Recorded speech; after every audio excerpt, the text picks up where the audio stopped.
octobre exactement. Je me suis dit, il faut que je le fasse en fait.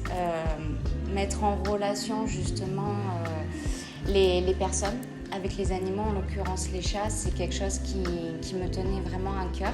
Ce lieu-là était, maintenant j'ai envie de dire, une évidence en fait. Ça a roulé de le faire et de passer du temps ici, voilà, en compagnie des chats, pouvoir se poser, vraiment faire un break et faire une bonne ronron-thérapie. J'ai beaucoup même encore tous les jours, des nouvelles têtes, donc ça c'est chouette, même des hiérois ou un poil plus loin, mais qui apprennent à me connaître, parce que c'est vrai que les cafés des chats, on ne connaît pas tellement dans la région, donc ça se dit, ça se fait petit à petit, et oui, vu que les gens reviennent, je pense que c'est un concept qui plaît. On appelle bar à chat, mais c'est plutôt esprit tranquille, famille, amis, ou même seul, on peut venir et se détendre avec eux. Les chats exactement, ils proviennent de petites associations qui sont de la région. En ce moment, j'en ai 2 particulièrement. Les chats de la Presqu'île et Loops, Cahouette et compagnie. Et je suis en fait famille d'accueil pour eux. Donc ils me les confient. Ils arrivent ici à l'instant chat, donc c'est leur maison en attendant d'avoir une future famille dans les jours qui suivent, on l'espère.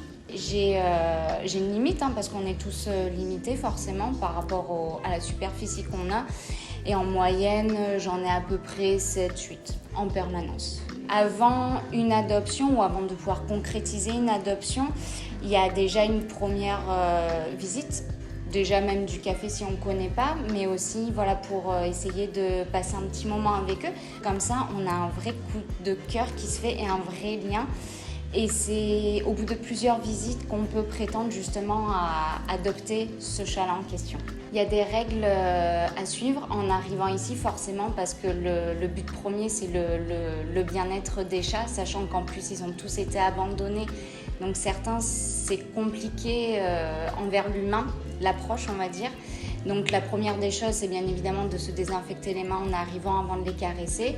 Juste respecter le calme du lieu tout simplement. Donc on peut bien évidemment parler, on peut rire, mais on ne va pas, s'ils dorment, on va les laisser tranquilles. Et de toute façon, vu qu'ils sont assez curieux quand on arrive, donc de même si ça dort beaucoup, je vous l'accorde, mais de même ils sont assez curieux, ils vont venir voir ce qui se passe notamment sur les tables et quand il y a à manger et de la chantilly, ça marche bien pour les attirer. Aujourd'hui, on peut le dire, on a 214 adoptions, mais il y en a eu quand même un petit peu plus parce qu'on ne peut pas être à du 100% forcément. Il y en a certains qui se trouvaient très très bien dans leur famille d'accueil et qui en arrivant ici, ça s'est pas bien passé parce qu'ils avaient quitté leurs copains, leurs petits cocons. Mais quand ça se passe, à ce moment-là, je rappelle la famille d'accueil ou l'association, la présidente, et on voit justement qu'il puisse retourner dans sa famille d'accueil où il était bien. Donc je pense que 220, c'est sûr. Je pense qu'il y a au moins 220 chats qui sont passés par l'instant chat.